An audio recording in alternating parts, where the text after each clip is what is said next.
you forget who you are when you do psychedelics. And so I sat there repeating my name and my address over and over again in my head, like I was repeating a mantra so I wouldn't forget. There's no final answer to any question, especially these deep philosophical questions, because there's always questions behind that answer. I feel like I'm still questioning. There's never been a final truth that's been revealed. Reality is what we experience. I love Philip K. Dick's definition of reality, that reality doesn't go away when you stop believing in it. I think is the best definition of reality that I've heard. With David, just a little bit about yourself and just a little introduction. Well, I am David J. Brown. I'm a science writer. My background is in behavioral neuroscience and psychobiology. I studied at New York University and the University of Southern California. I am the author of 19 books about the evolution of consciousness, and I have been exploring consciousness and the mind for several decades now. Amazing. And Sara, a little bit about you too. Yeah, I'm an artist of a couple decades now, and started out as a traditional artist in painting and sculpture and media like that, and have been an artist working in VR for the past several years, as well as dabbling in a little bit of AI, which you see in the book as well. But yeah, I explore a lot of visionary art themes in particular with my work. And so I focus on a lot of themes of cartography, of hyperspace and psychedelic spaces in general. And I like to explore multimedia art. So no one, genre or one medium is sort of like safe from my exploration of it. Yeah. Amazing. I mean, it's beautiful, the work that you produce.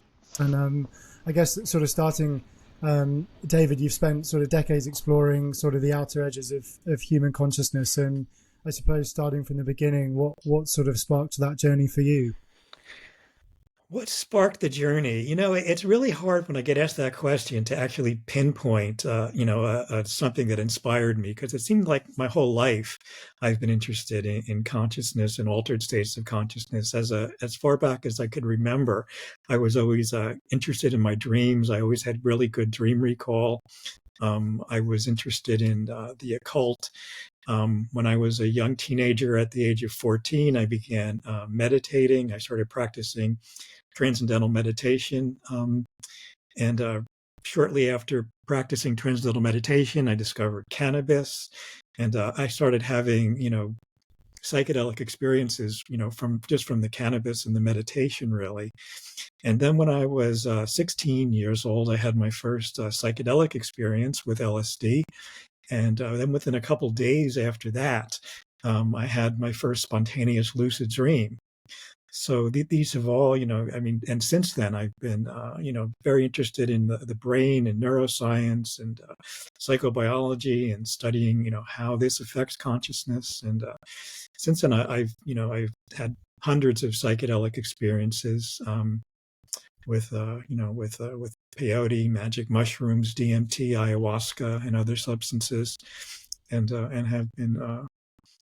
have been making an effort to record my experiences and to draw back as much information and insight as I can. Definitely. Did you? Would you say you felt like there was a sort of a curiosity, or more of like a calling towards that sort of experimentation and going down sort of the psychedelic route? I'm sorry, was there a curiosity, or what was the other option? Or like a calling, sort of like something within you that felt really drawn to it, whether that sort of be spiritually or something that came to you maybe in a dream, or... My interest in psychedelics, I really didn't become very spiritually oriented until after my psychedelic experiences. My first experience with LSD, I had very, mystical or religious type experience, and that got me interested more in spirituality. What really got me interested in trying LSD was I took a class in high school in health science. And I remember them talking about how when you did LSD, you saw colors that you hadn't seen before. And this was supposed to frighten us away from doing it, and it aroused my curiosity. Like, how could you see colors that you haven't seen before? How is that even possible? And I, that was one of the things that really it really intrigued me and sparked my interest in doing it. And I also saw other people who had done it, people who I had respected, and who whose intelligence I respected, and it didn't seem like they were brain damaged in any way from the experience. So one night I got the inspiration to try it. It's amazing. And Sara, same for you. Was there any sort of specific moment where you sort of were drawn to trying, or was there like a curiosity at a certain age that drew you to sort of psychedelics? Yeah, I was also 16 when I first became curious about magic mushrooms and Mm. psilocybin. And it's funny because it was after I had MDMA for the first time, and I decided Mm. to like put a pause on that for a while because I was also a teenager. This was sketchy. I don't recommend it to anybody. But yeah, a couple months after that, I had tried magic mushrooms for the first time, and I did it just safely at home. And it was really interesting, just like on a cognitive level, but then also like an emotional and spiritual level. And it's still a lot to take in for a young person, but I was really intrigued by it, and so I worked with mushrooms for quite a while, in my late teens into my early 20s, and it sort of, branched out into other plant medicines and other psychedelics. Pardon me.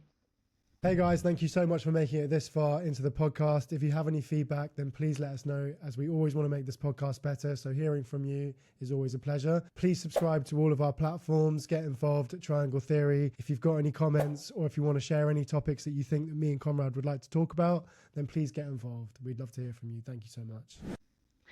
And yeah, I was really lucky to have beautiful natural settings to explore that safely in, which I think was fundamental. Yeah. Yeah, absolutely. And um, David, was there any sort of like specific experience with psychedelics that really shaped your direction and the kinds of questions you were asking about reality at that time?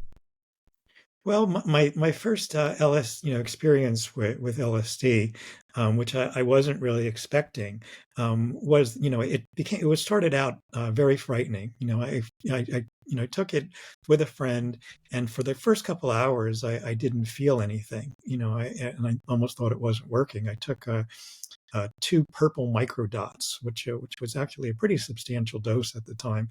And like 3 hours had gone by and didn't feel anything, and my friend went home, and so I decided to just go to sleep. And as I'm lying there in bed, and close my eyes, it started. I started seeing incredible visions behind my closed eyes, which were at first really fascinating. And then I started getting really frightened. I started losing my mind, afraid I was losing my mind, afraid I was going crazy. And I had heard from other people that you forget who you are when you do psychedelics. And so I sat there repeating my name and my address over and over again in my head, like I was repeating a mantra, so I wouldn't forget. And in retrospect now, I realize what was happening was my ego was dissolving, and I was desperately trying to hold on to some solidity of myself. And I got this idea that maybe if I try listening to music, that would shift this, because I heard that music was supposed to be a wonderful thing to do when you were tripping. So I put on Moody Blues and lied there with my headphones, and this is when the ecstasy and the bliss just started, and just the music was just incredible, and I lay there listening to it for hours.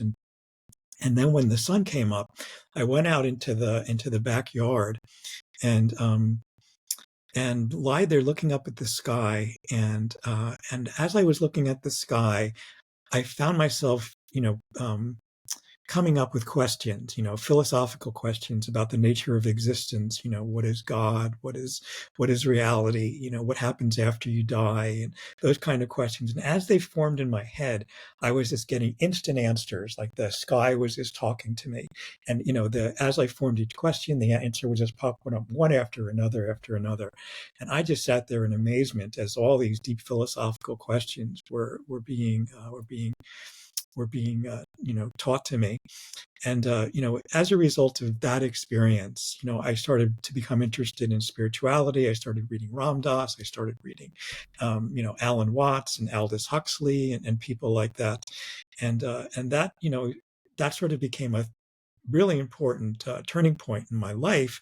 And in all the work that I've done and all my writing and all my interviews, I try to draw together, the relationship between spirituality and science, between spirituality and art, between, and to help myself evolve as a more, spiritually aware person. So I think that very first psychedelic experience was instrumental in helping to shape my direction in life. And also, I became very interested in the brain and conscious mind, and started studying neuroscience in school, how the brain works, and that sort of thing. And that also became a major theme in my life. So that first psychedelic experience was truly a turning point, and deeply influenced the direction and the questions that I then asked in the interviews that I've done for the last couple decades. Do you feel like you're still asking those questions even today? I sure do. I don't really feel like, as I said that I got answers to these questions, but I'm not totally, every question just leads to every answer leads to more questions. There's no final answer to any question, especially these deep philosophical questions, because there's always questions behind that answer. So yeah, I feel like I'm still questioning, and there's never been a final truth that's been revealed. So, David, tell me, what is God and what is reality? And I guess the question is for both of you, Sara and David. What was the last part of that question? I guess the question is for both of you, Sara and David. What is God? Well,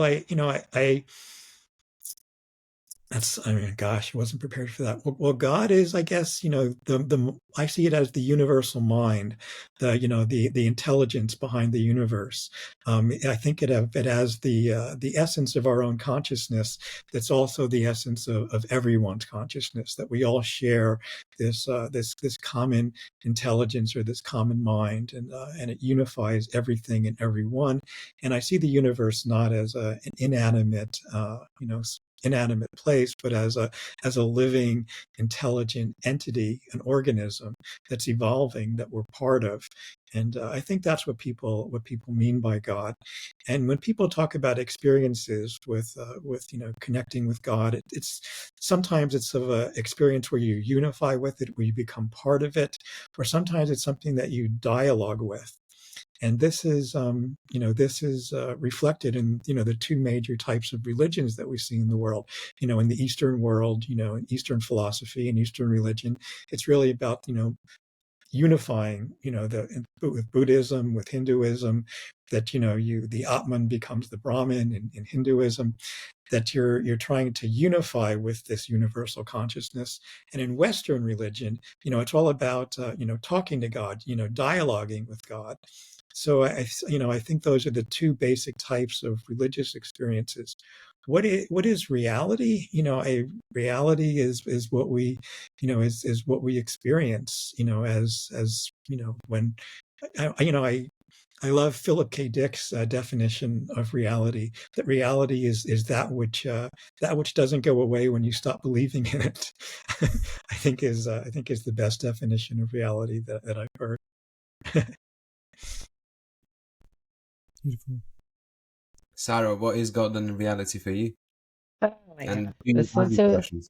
That's such a loaded question. David really nailed it in a lot of ways. That's probably why we get along, as far as having looked at the mystery for a long time. I've been existentially interested in reality for a ridiculously long time, since I was a little kid. Like I probably should have been having more little kid thoughts, but I was preoccupied with like some existential thoughts, I guess.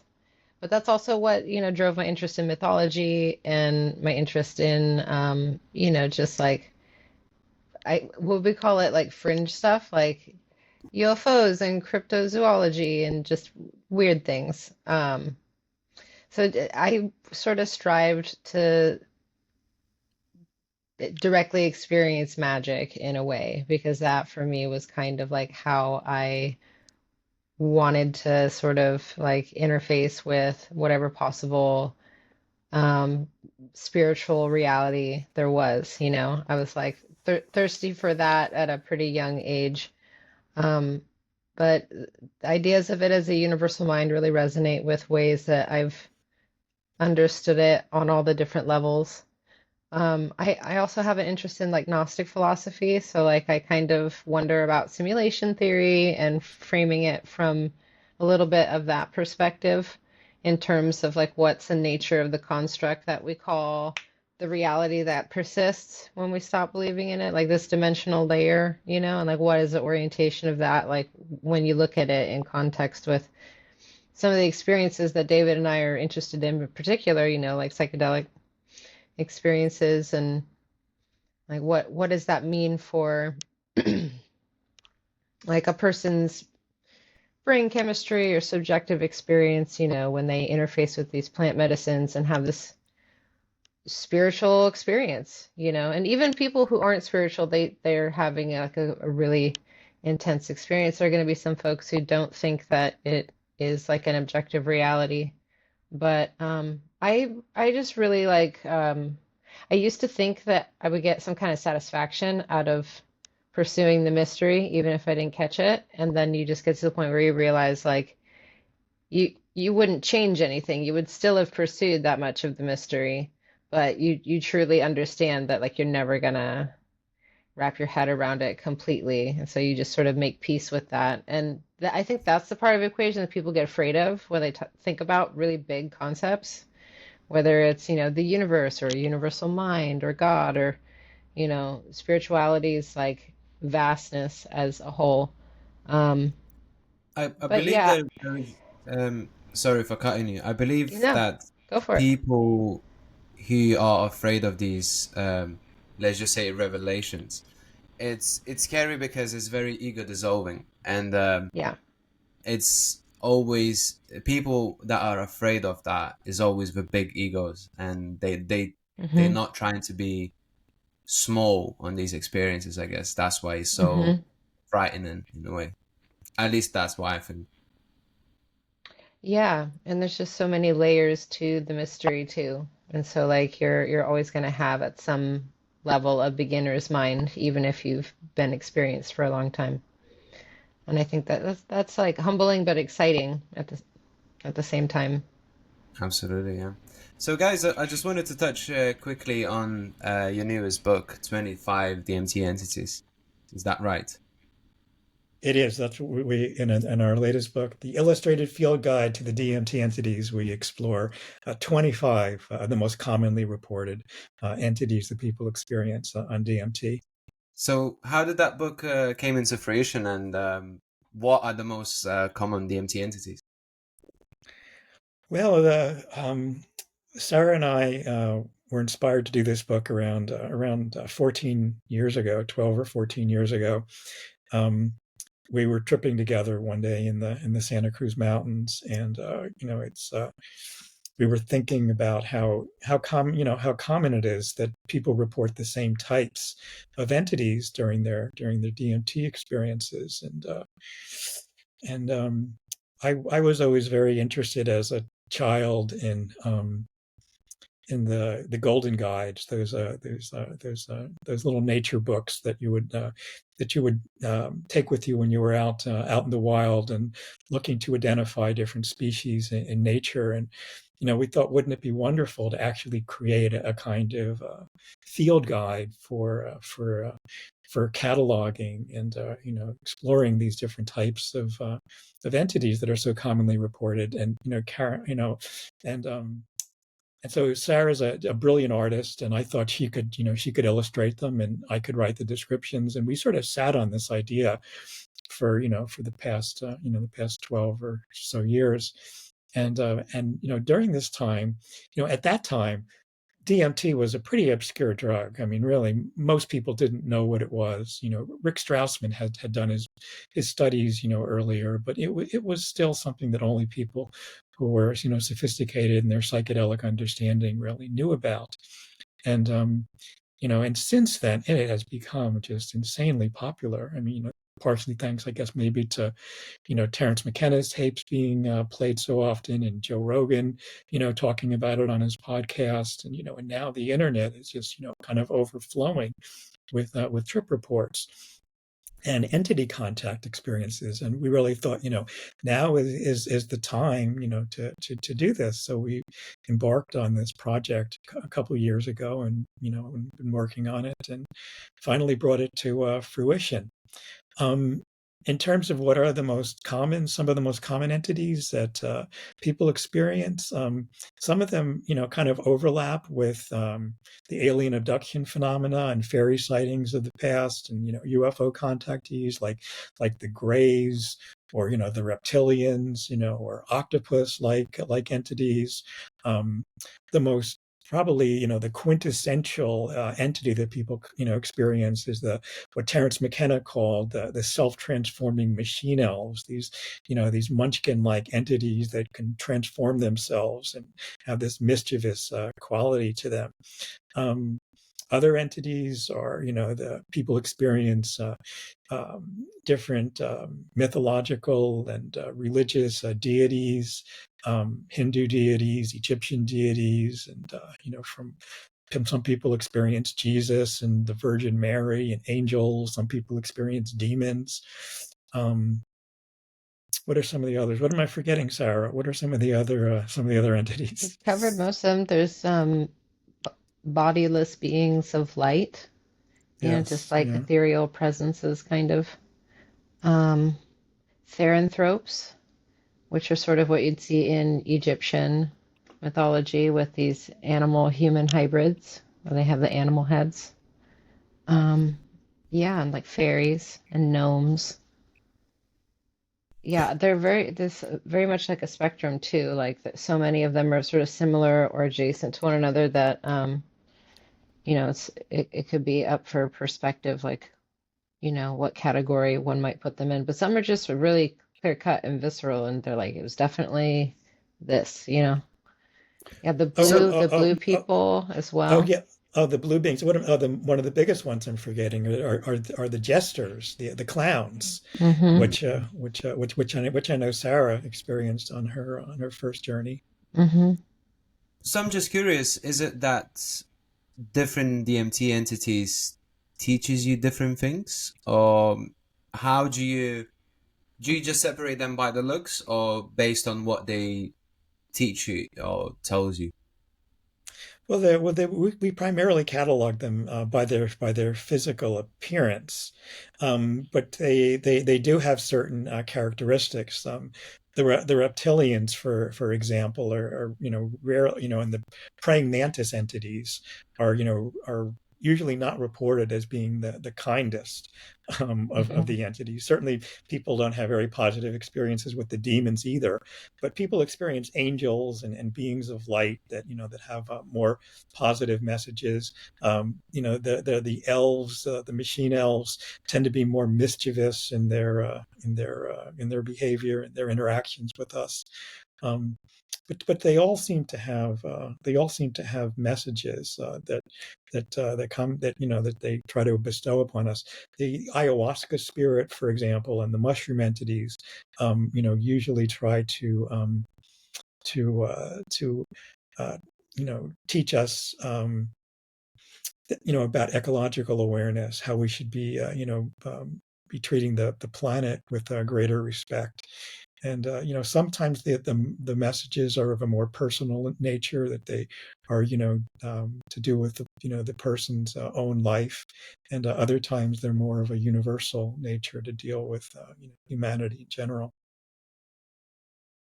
Yeah, there's definitely that reference to ayahuasca is like mother ayahuasca that sort of takes forms of either like a snake or a jaguar, or sort of her as a person. I think there's like multiple forms in which she can present herself, which is quite interesting, that I think people have reported. But is there ever been like a correlation to the type of person or archetype of person to the type of entity that they'll come across in their experience, or does it all seem quite not random, but I suppose you never know who you're going to interact with, I suppose?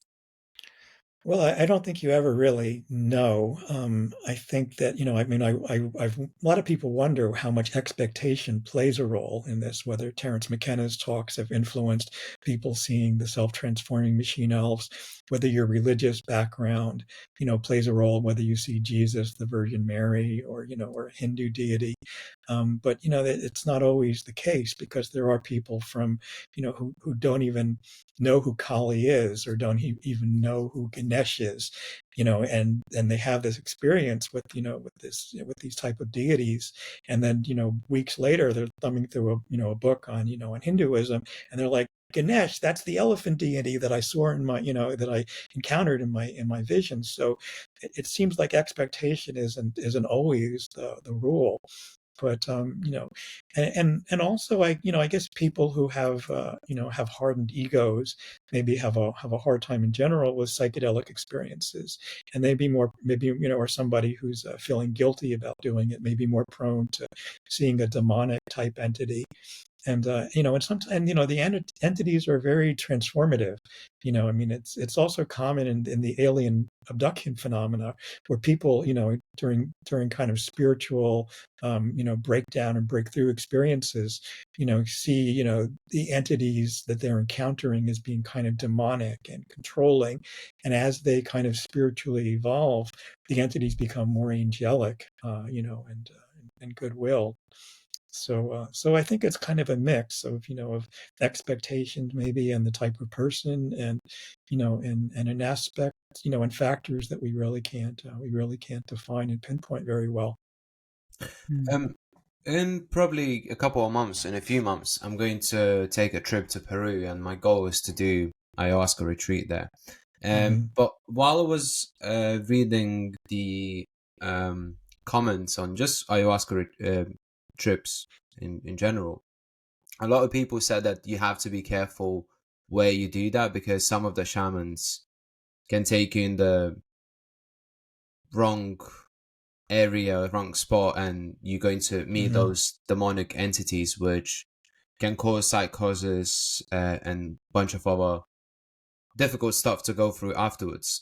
So I was just wondering, like, when you do DMT, is it, in your opinion, is it more like that you're stepping into that void where you can access a spiritual field and the physical that we live in? Well, I mean, back to Timothy Leary's, insight, set and setting, your mental framework and the environment that you do it in are a psychedelic, are paramount importance in terms of how the trip transpires. And that's true with all psychedelics, of course, because they amplify your mental state and amplify your sensitivity to your environment.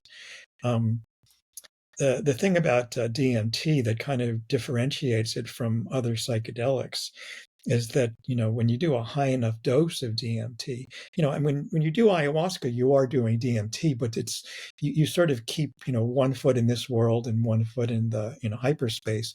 Whereas when you do, a significant dose of pure DMT, you are no longer in touch with physical reality at all. Your entire visual field has been completely replaced by a hyperspatial environment.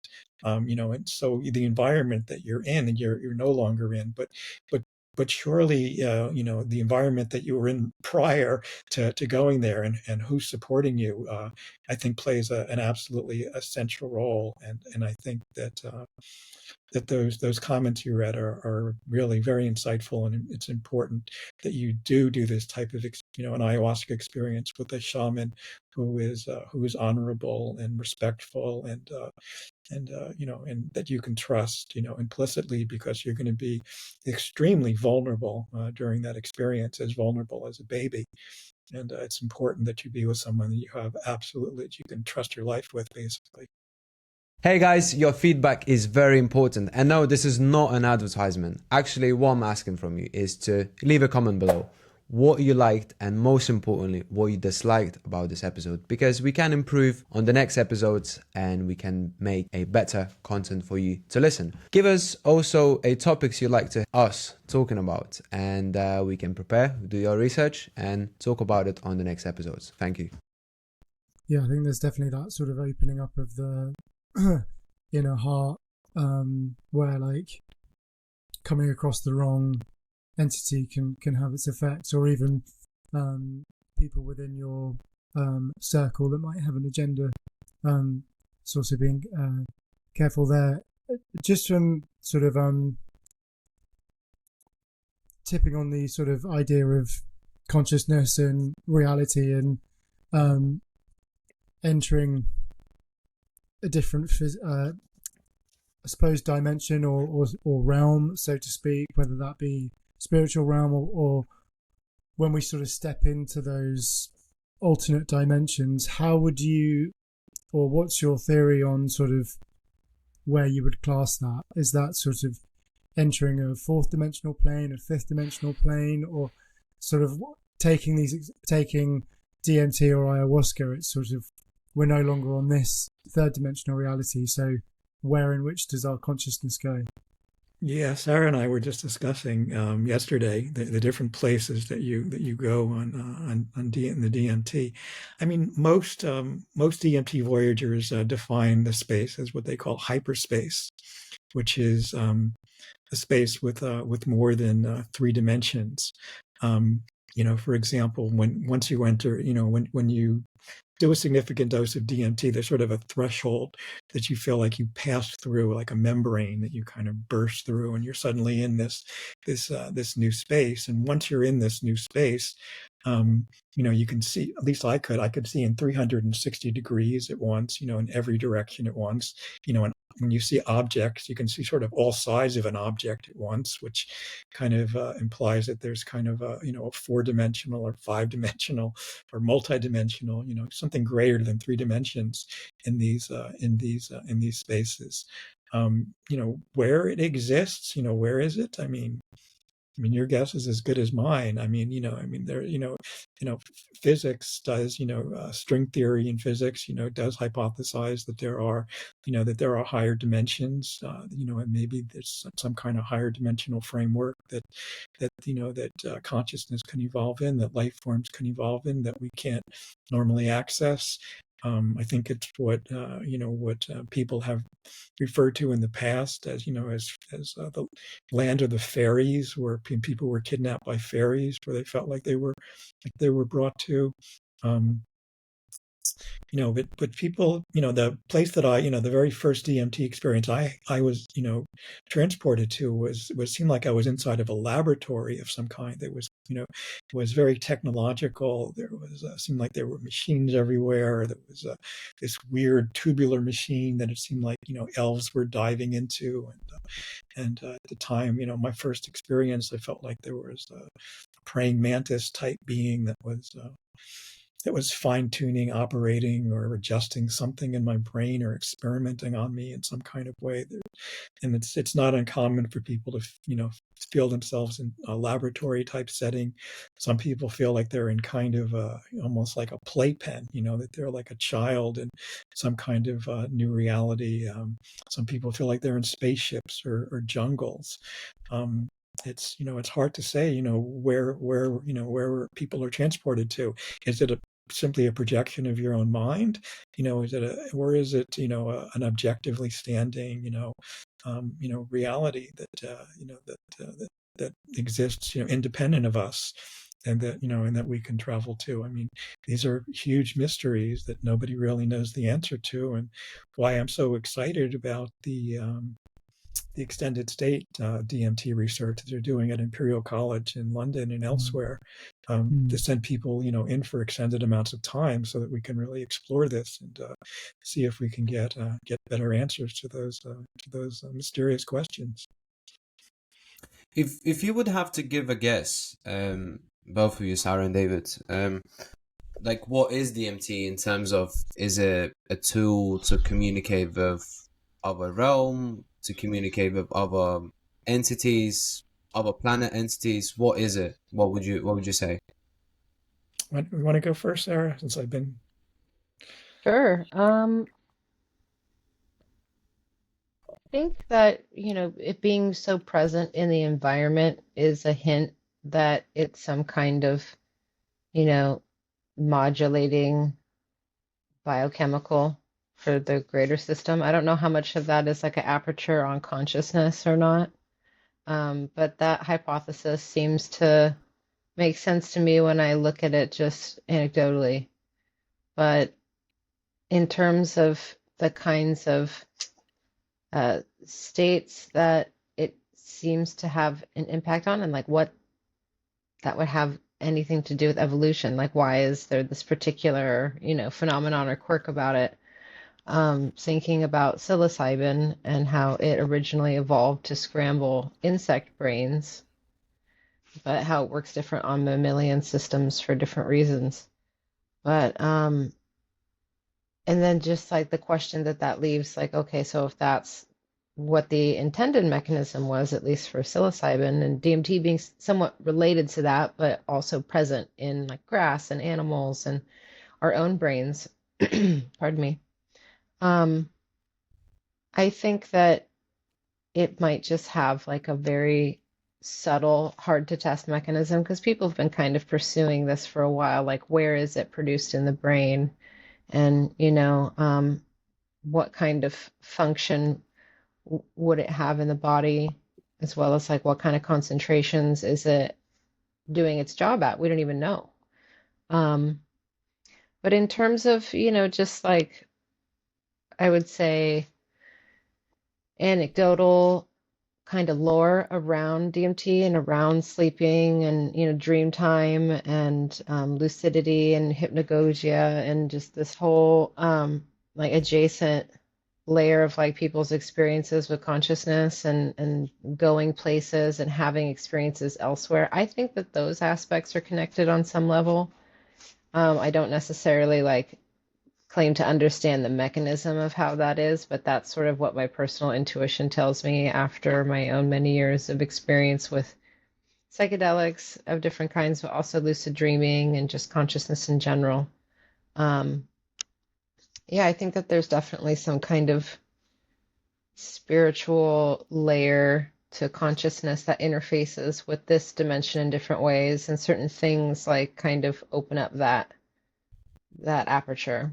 So I think DMT is a part of that mechanism. In what ways I couldn't tell you, but that's what I think.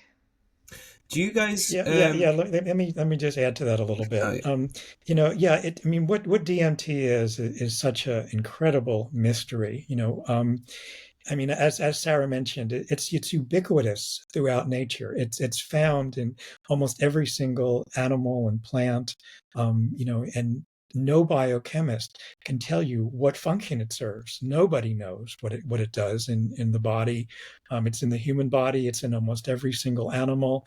The only animals that it's not found in, strangely enough, is insects, and no one seems to know why, because no one knows what DMT does. Rick Strassman, who did a lot of the DMT research at the University of New Mexico, has hypothesized that it plays a role maybe in dreaming, that it plays a role in people's spiritual experiences, but it's never really been really documented or proven or shown. We're not even sure that it's in the human brain, but we know that it's in the human body, and we know that it's in other mammalian brains. It's in rat brains, for example, and it escalates in rat brains when they're having cardiac arrest, when they're undergoing cardiac arrest. So people have hypothesized that it plays a role in the near-death experience, and maybe has led to people, how religions formed as a result of near-death experiences, and that has played a role in our spiritual evolution. But it is a profound mystery why this, it's such a simple molecule. It's derived from tryptophan, which is an essential amino acid, and it's everywhere in nature. It's in every glass of orange juice that you drink. There's trace amounts of DMT, and what it does and what it serves and why it produces these extremely profound psychedelic experiences is I think one of the greatest mysteries of the natural world. Yeah, are you guys? Sorry, Are you guys coming? Oh yeah, you go. No, I was just going to say, like, in terms of like human experience, it's like it doesn't DMT. It's like, if you think like just surviving as a species, if we were just to hunt food and live, it would just seem like what's the point of having all of that access to all of that data if it didn't contribute to just how we live and how we function on this planet? And it's clear that, like, from my perspective, that having access to something like DMT that's so profound in our world, that it's got to play a significant role in how we see things from a completely different perspective. It must do.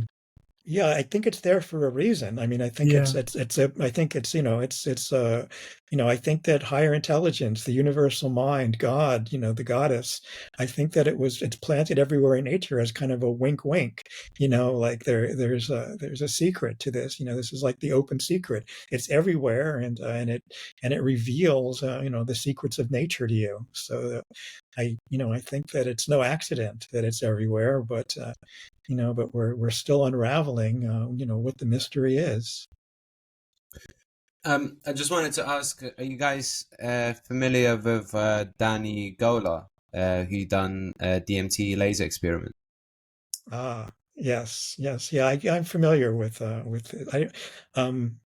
Yeah, I'm not really sure what to make of it. He does these experiments where, if a laser light of a certain frequency, when it's projected onto a wall, and when people do DMT, they supposedly see that what he thinks is the machine code, or or evidence that we're in some kind of simulation, and this is like the computer code that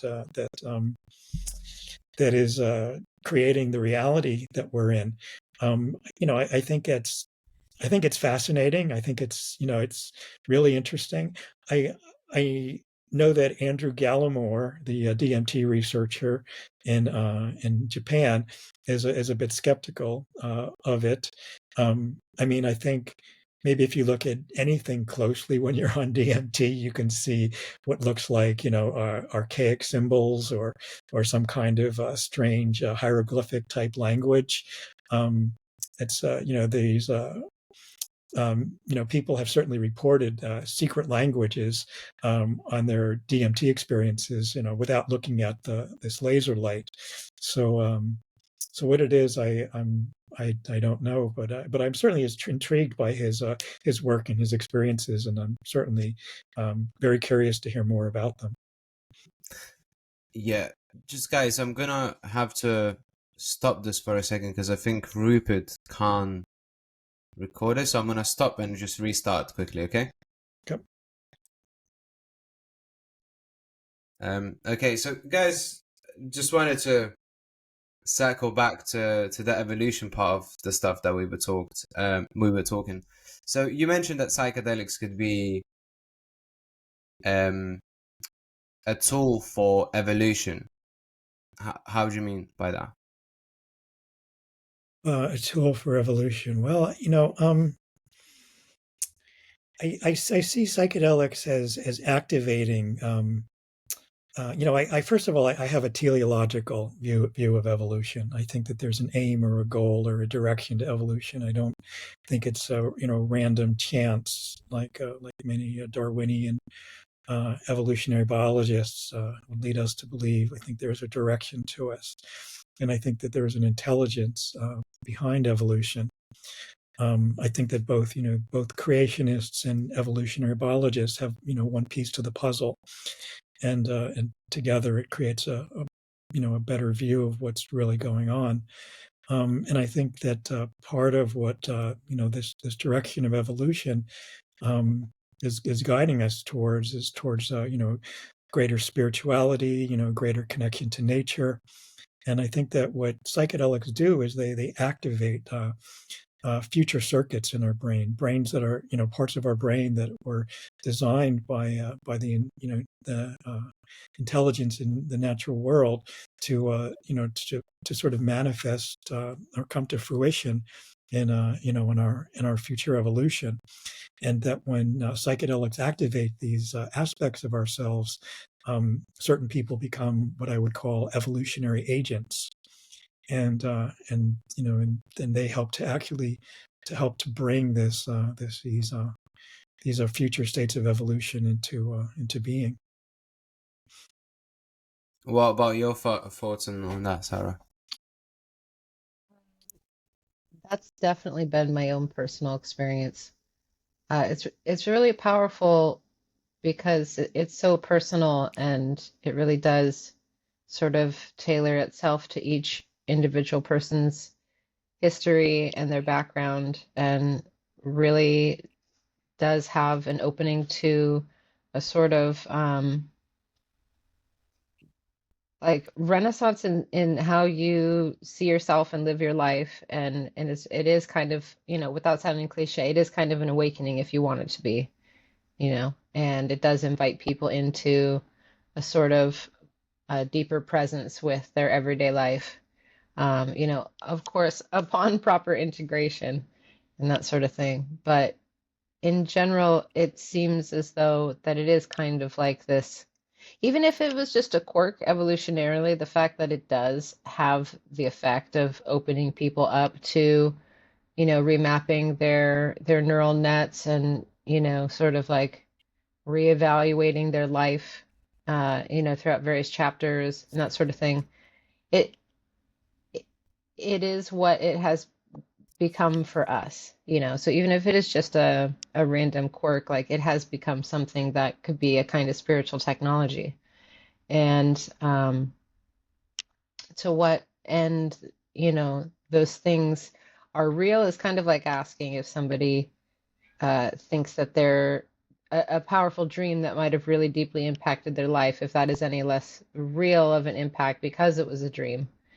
And so that's one of the awesome things about having this technology sort of on tap, even though you want to be careful with it, that it is this stable bridge to be able to have a repeat experience with the ineffable, and like how to integrate, because I mean, how we build reality for ourselves starts on an individual basis, and like when you learn from psychedelics that that's malleable, that you can kind of shape your own reality, and then the potential of that scaled through a society on an evolutionary level. I think that we're kind of starting to see that, like the psychedelic renaissance has matured to that point where we're starting to see, the beginnings of how that might look on a broader scale.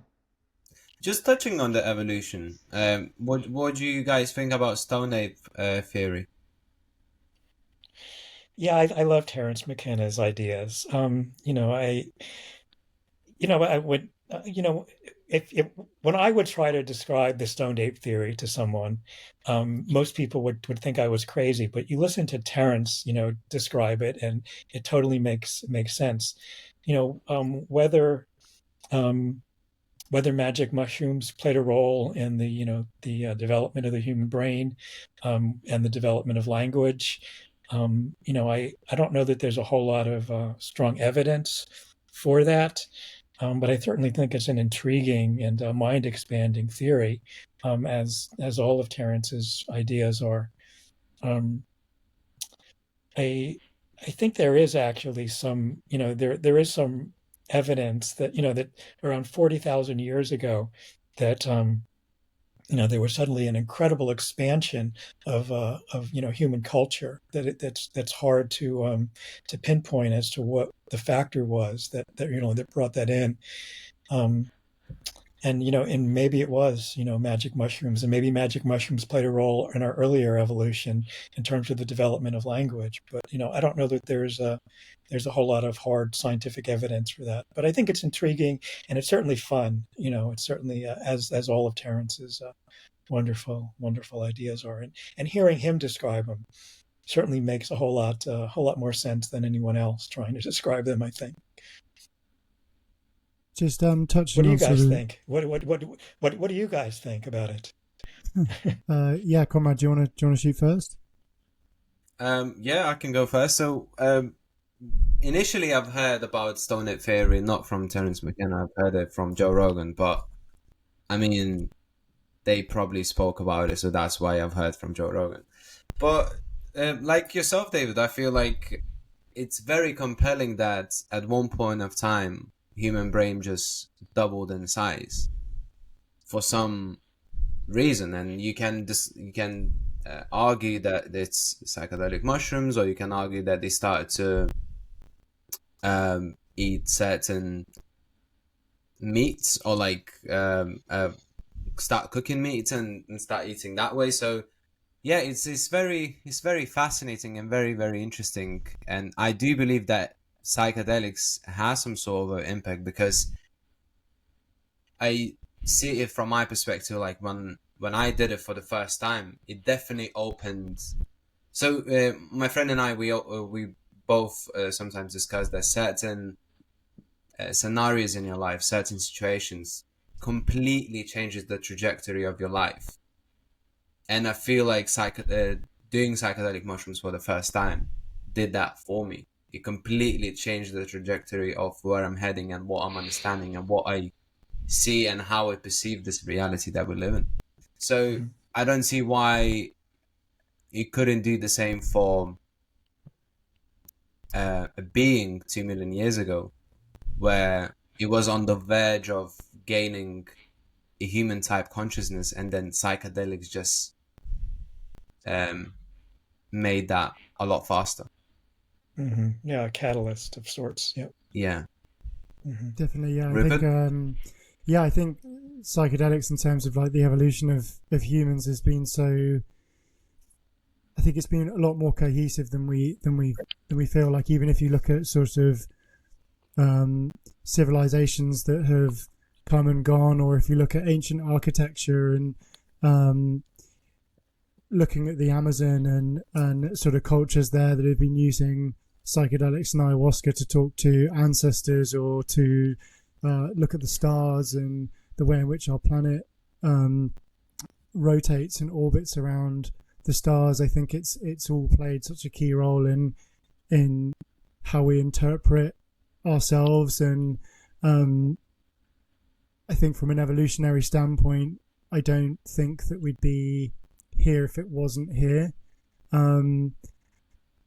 So like my belief is that potentially that there was maybe more of an awareness of using psychedelics that we don't use so much sort of as a mainstream. But I do feel that the more that people use it, there is this opening of perspective and awareness that you can really sort of begin to open your heart and sort of love and understand consciousness from a level that's not just an ego perspective from seeing one human to the other, but actually having a connection that allows you to see and sort of love more unconditionally, that then creates further perspective. And that's kind of what psychedelics have done for me. It's just allowed me to sort of love and appreciate just this reality from a whole. So I think it's a really great tool for people to use. And I think from an evolutionary standpoint, I think it's, again, plays such a vital role in all of that. Beautiful.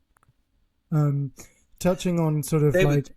Sorry, yeah, Conrad, you go for it. David, I was just wanted to ask on the same point as well. What did you learn from Terence McKenna? What did I learn from Terence McKenna? Gosh, I'm very fortunate that I got to spend a lot of time hanging out with him. I went to almost all of his workshops at the Esalen Institute. Um, I got to hang out and get stoned with Terence a number of times. Um, uh, he was the very first person that I interviewed. When we, um, you know, before Terence McKenna, it was commonly reported that the psychedelic experience was ineffable. In other words, that there was no language to describe what people experience on a psychedelic. And Terence McKenna was really, more than Timothy Leary, more than anyone else, able to articulate and put language to the psychedelic experience in a way that many other people thought was impossible before before he started describing his DMT experiences and his interactions in hyperspace. And he was able to to use language in a way that really hadn't been done before. So that was probably the most important thing that I learned from him, was that there is a way to articulate these experiences by kind of, either twisting language in newfound ways, or by creating new types of language. But I also, it was really, I had my first DMT experience before I heard Terence McKenna. I had my first DMT experience in 1983, and I think I heard the first time I ever heard Terence speak was probably on 3 years later, and I was just, blown away by his descriptions of the DMT experience, how close, how similar they were to my own, and I had such a hard time articulating them. What else did I learn from Terence? I don't know that the first time that the time that I interviewed him, I said he was the first person we interviewed for my book Mavericks of the Mind. We met him at the big house at the Esalen Institute in Big Sur, and we all sat around in a circle. And before we began the interview, Terence lights up this big fat joint that was just stuffed with sensimilia and laced with hashish, and passed it around the little circle of people that was there. And I got so stoned at the time that I was unable to really say very much, except just sit there and very dutifully, read through the questions that I had prepared on a piece of paper. But Terence was just, it just seemed to fuel his ability to articulate himself. And I know that Terence got stoned with cannabis prior to many of the talks that he gave, and it seemed to just really, catalyze his ability to articulate himself. But what a thing to have on your bucket list, to smoke a joint with Terence McKenna. Yeah. And many people didn't even really know who he was at the time. Now everybody, in the psychedelic community knows who Terence is. I mean, he certainly became more popular after he died than he was when he was alive. My friend Graham St. John just wrote a book, a biography of Terence McKenna, that's really beautiful, that I highly encourage everyone to get. It's called I forget the title of it, but it's pretty easy to find. It's available for pre-order on Amazon right now. But I had approached Jeremy Tarcher, a publisher back at one of the publishers of psychedelic books back around the turn of the century, short after Terence died, and he thought that nobody was interested enough in Terence to buy a biography about him, and he turned down the proposal. And now since then, I mean, it's like who in the psychedelic community hasn't heard those wonderful tapes of Terence speaking and describing his trips into hyperspace and his theories about the time wave model and the end of history and the transcendental object at the end of time and the Stoned Ape Theory. They're just some of the most wonderful, I think, stories in the psychedelic community. Beautiful. I wanted to ask as well, in terms of like awakened or consciousness, what does conscious reality mean to you in the terms of like this experience? Do you feel it's something that we're here to learn to then bring back to a wider state of consciousness? I'm not sure I understand the question. What do I learn? You mean from my psychedelic experiences, or I'm not sure what you mean. Yeah, so from your psychedelic experience, what does consciousness in this reality mean to you? Oh, wow, the easy questions. What does consciousness in this reality mean to me? Well, I don't really subscribe to the idea that consciousness is an epiphenomena of the brain. When I was in school studying neuroscience, that was sort of the pervading idea was that the whole history of the cosmos progressed until there was solar systems, and then there was Earth, and then life sort of evolved for millions of years before organisms even had nervous systems and brains, and that consciousness is something that kind of some biologists were telling us didn't even happen until humans evolved, and it sort of became, oh, well, maybe it's in animals and maybe it's in some of the earlier life forms, but certainly not not in insects or not in plants or things like that. And I subscribe to the idea that it's sort of I'm not completely convinced of this either, but I tend towards the idea that it's the other way around, that consciousness was was what the universe began with, that and everything evolved out of consciousness.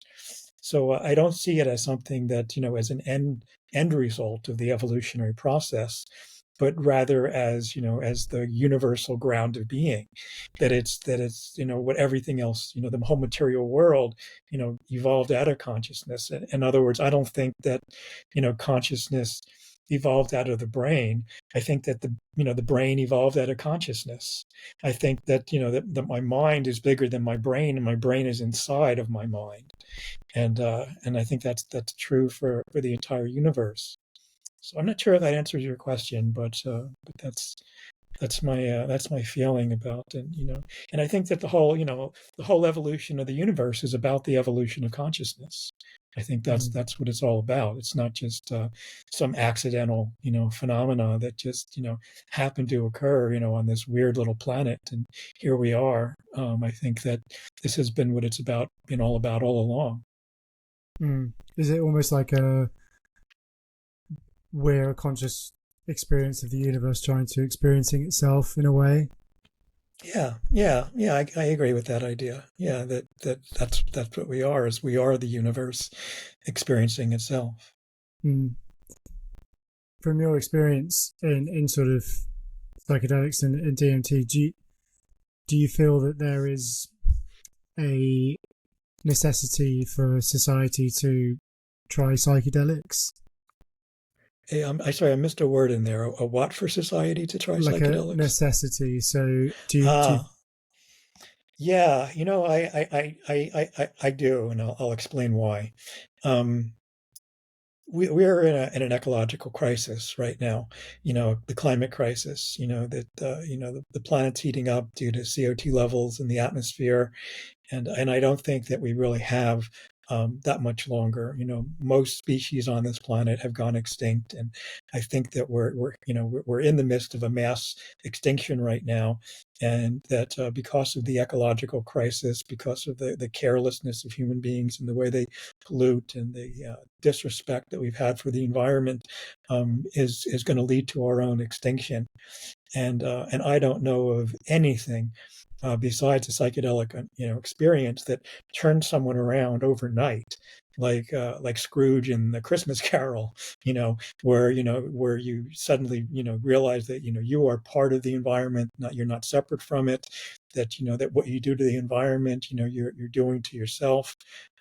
So many environmental activists, had their awakening experiences with ayahuasca or with magic mushrooms or other plant medicines, and I think that this is absolutely a necessity for us to wake up and become more ecologically aware, before we drive ourselves into extinction. I think Graham Hancock said that for the people that need, so for all the politicians that wants to get in the government, they have to do at least 5 to 10 ayahuasca sessions for them to then able to Yeah. be a leader of the country. What are your thoughts on Yeah. that? Yeah, I love Graham Hancock, and I actually agree with that idea. I do think that having a psychedelic experience, makes you a more empathic, more compassionate person. It certainly doesn't do that for everyone. I mean, it amplifies really whatever you are and whatever's there. So, it's not a sure thing that people become more compassionate or more empathic, by doing psychedelics. I mean, we have examples like Charles Manson, and there's certainly anyone, people can point to their, friend who became more egotistical after their psychedelic experience. But I think in general, I think that that most people become more compassionate and more spiritually oriented. Certainly in the right setting, especially, they become more sensitive to their environment and more understanding of other people. And I think that should be a prerequisite to becoming a leader in the world, to becoming a part of our government. I think that that's been one of the unfortunate things, is that our world leaders have not had psychedelic experiences. And wouldn't it be wonderful if, when there was a discrepancy between governments, if they could do MDMA together, and try to discuss their problems. And yeah, I think that having ayahuasca experiences, especially ayahuasca, is really different than other psychedelics. I had experimented a lot with pharmahuasca. Me and Sara had a number of pharmahuasca experiences together, and I thought that was ayahuasca. Until I went down to the Amazon and did ayahuasca with traditional plants and realized there was something else to it. There was an ancient spirit that communicates with you, that talks to you, and teaches you, and shows you, ways to become a better person, and to become, more, to interface with the world better. So I think that really should be a prerequisite to becoming a leader in the government. What were your ayahuasca experiences, both of yours? What were they? Um, What were they like? What did you learn from them? That was, what I mentioned, that there was an intelligence, was really the primary thing that I learned from him, that I really didn't recognize from my other psychedelic experiences. I mean, I always thought what determined a psychedelic experience. I mentioned set and setting earlier. Your environment and your mental state, and the dosage. I thought were basically the three factors that determine what happens during a psychedelic experience. But I learned when I was down in the Amazon doing ayahuasca, and I did it. I've done it around 40 times, traditional ayahuasca. That there's an intelligence, that there's and I don't just mean like these hyperspatial entities like the DMT elves and things like that. There is like an intelligence to nature that communicates with you, and that was something that I hadn't really recognized before. And I think that was the most important thing that I learned from my ayahuasca experiences. The ayahuasca experiences were also tremendously instrumental in my own personal growth and development, in terms of helping to overcome traumas from my childhood. I had very serious trauma when I was around 3 years old. Sexual molestation by a babysitter that haunted me, throughout much of my life. and I was able to really work through that during my ayahuasca experience, and that was really a turning point in my life as well. So I think that there's great healing potential, for your individual development with ayahuasca, and also great potential for being able to interface and interact with the world on a higher and more spiritual level with it. Yeah, I haven't had as much experience with ayahuasca as David. I did have the fortunate opportunity to sit in ceremony stateside a number of years ago. That was a really mellow ayahuasca experience for me, though, and it has its own, personal backstory and flavor to it. But even at a very gentle dose, you can feel that intelligence within the nature of it.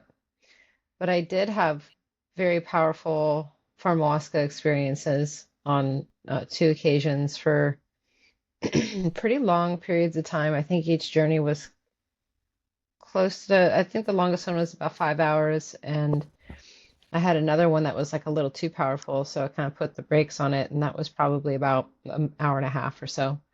But the visceral nature of sort of being between the dreamlike ayahuasca state and the hyperspace with just more density. There's a really intense in between that I don't know how many people have necessarily experienced, where it's potentiated, but it's not really smoothed out. So, you have, your feet in hyperspace, but it's almost as if it gives you more bandwidth to be overwhelmed with there when you have a little bit of MAOI, but not enough.